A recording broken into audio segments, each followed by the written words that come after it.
Hi soldiers. இப்போ உங்கள் எல்லாரும் மனசுக்குள்ளேயே ஒரு கேள்வி வந்திருக்கும், என்னடா யாரா அவன் புதுசாக இருக்கான்னு சொல்லிட்டு. சோல்ஜர்ஸ், நானும் உங்களை மாதிரியே ஒரு சோல்ஜர் தான்.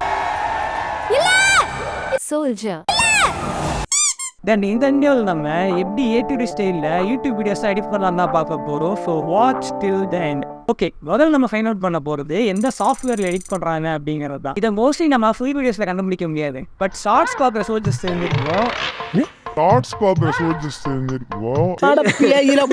கணேசாவி நீலன்னு சொல்லிட்டு ஒரு சீரிஸ் போயிட்டு இருக்கு. ப்ரோ கணேசா ப்ரோ தானே நீங்க? ஆமாம் ப்ரோ, வீடியோலாம் பார்ப்பீங்களா? அது ஏதோ ஒரு வீடியோவில் வந்துட்டு நான் எடிட்டிங் கற்றுக்கிறோன்னு சொல்லிட்டு கணேச ப்ரோ வந்து உட்காருவாரு. அந்த வீடியோவில் பார்த்த மாதிரி ஞாபகம் இருக்கு. ஸோ அதை தான் நம்ம கண்டுபிடிக்க போகிறோம். இப்போ எங்கே இருக்கு இதோ இங்கே இருக்கு. ப்ரீமியர் போல தான் பண்ணுறது போட்டுருக்கு. ஸோ நம்மளும் பிஆர் ஓப்பன் பண்ணிக்கலாம்.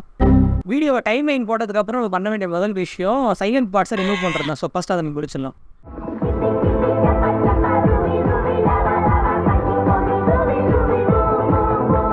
அடுத்து என்ன ஃபாண்ட் யூஸ் பண்ணுறாங்கன்னு பார்ப்போம். இதை கண்டுபிடிக்கிறதுக்கு நம்ம வந்துட்டு அந்த வீடியோவில் இருக்கோ ஒரு ஸ்க்ரீன்ஷாட் எடுத்துகிட்டு அதை அப்படியே கொண்டு போயிட்டு வாட் த ஃபாண்ட் அப்படின்னு சொல்லிட்டு ஒரு வெப்சைட் இருக்கும்.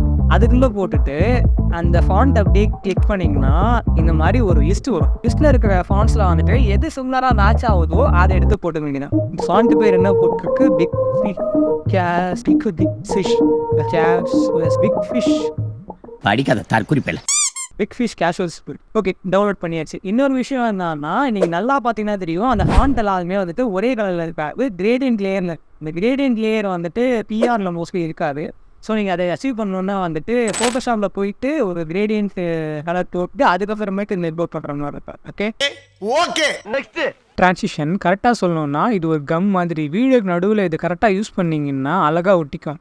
ப்ளே பண்ணும்போது நம்ம வச்ச கட்டே தெரியாது. ஒன்றுமே தெரியலையே. இதில் காமனாக ரெண்டு ட்ரான்சிஷன் யூஸ் பண்ணுவாங்க. ஒன் வே டிடி ஸ்டேட், இன்னொன்று வந்துட்டு இந்த மாதிரி நான் பேசிகிட்டு இருக்கேன் டக்குன்னு வந்துட்டு இப்போ ஒரு டிவைஸ் எடுத்து காமிக்கிறாங்கன்னா இந்த மாதிரி ஒரு ட்ரான்சிஷன் ஆகும். இந்த எஃபெக்ட் அச்சீவ் பண்ண என்ன பண்ணணும்னா, கீழே நம்ம வீடியோவில் இருக்கும்ல அதுக்கு மேலே நம்ம காட்டுற அந்த டிவைஸோட பிஎன்ஜி லேயரை ஆட் பண்ணி அதுக்குள்ளே ட்ரான்ஸ்ஃபார்ம் எஃபெக்ட்டை ஆட் பண்ணணும். நம்ம ஆட் பண்ண ட்ரான்ஸ்ஃபார்ம் எஃபெக்ட்டில் பொசிஷன் போயிட்டு ஸ்டார்டிங்கில் ஒரு கீ ஃப்ரேம், அப்புறமேட்டு ஒரு 20 ஃப்ரேம் தள்ளி இன்னொரு கீ ஃப்ரேம் ஆட் பண்ணி செகண்ட் கீ ஃப்ரேமில் அந்த டிவைஸ் சென்டர் ஆக்கிட்டணும். தென் அதுக்கு பின்னால் உங்களுக்கு பிடிச்ச மாதிரி கிரிட் பேக்ரவுண்ட், பேப்பர் செட் மாதிரியான ட்ரெண்டிங் பேக்ரவுண்ட்ஸ்லாம் ஆட் பண்ணிங்கன்னா இப்படி தான் இருக்கும். Next comedy videos. இது மொத்தமாக 4 விதமாக ஆட் பண்ணுறாங்க. ஃபஸ்ட்டு வந்துட்டு நம்ம நல்லா பேசிகிட்டு இருக்கும்போது அதுக்கு மேட்ச் ஆகிற மாதிரியான மீன்ஸ்லாம் ஆட் பண்ணுவாங்க. ரெண்டாவது வந்துட்டு பேசிகிட்டு இருக்கும்போதே அங்கே சின்னதாக வந்துட்டு ஆட் பண்ணுவாங்க.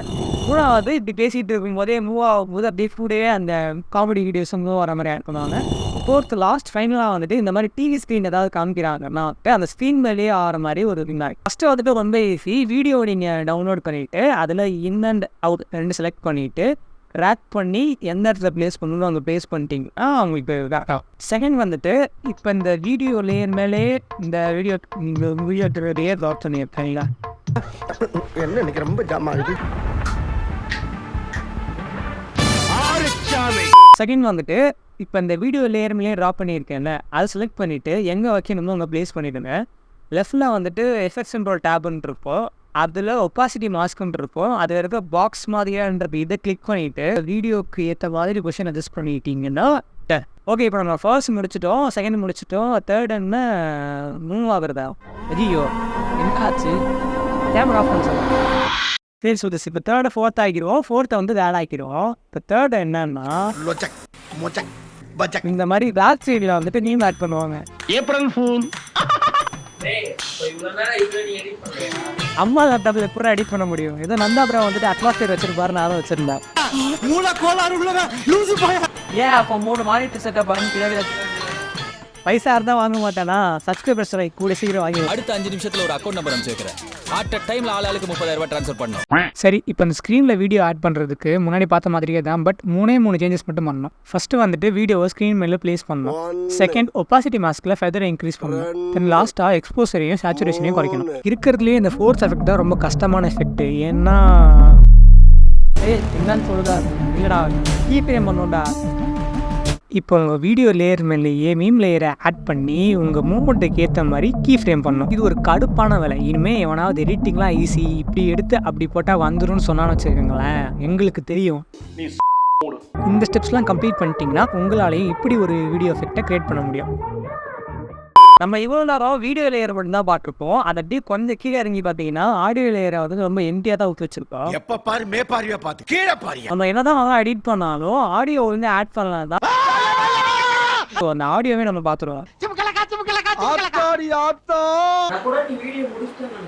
வீடியோ முடிச்சிட்டேன்டா இது ஆடியோ.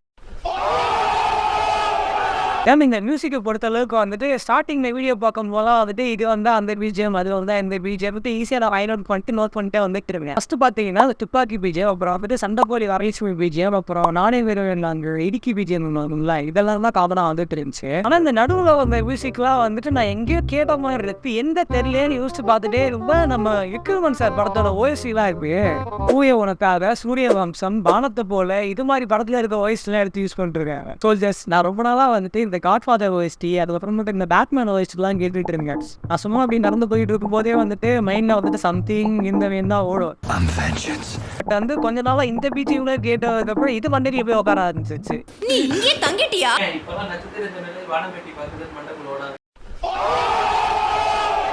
அப்புறம் சோல்ஜர்ஸ் இந்த என்பிஜிஎம் நான் கண்டுபிடிச்சிட்டேன்.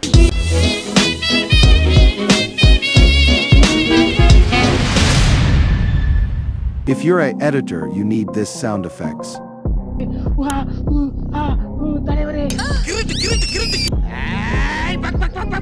ஓகே சோல்ஜர்ஸ், இப்போ இந்த வீடியோவோட எண்டுக்கு வந்துட்டோம். நீங்கள் உண்மையான சோல்ஜராக இருந்தால் இந்த சேனலை சப்ஸ்கிரைப் பண்ணுங்க, உங்கள் ஃப்ரெண்ட்ஸுக்கு ஷேர் பண்ணுங்க, இந்த வீடியோவை லைக் பண்ணுங்க.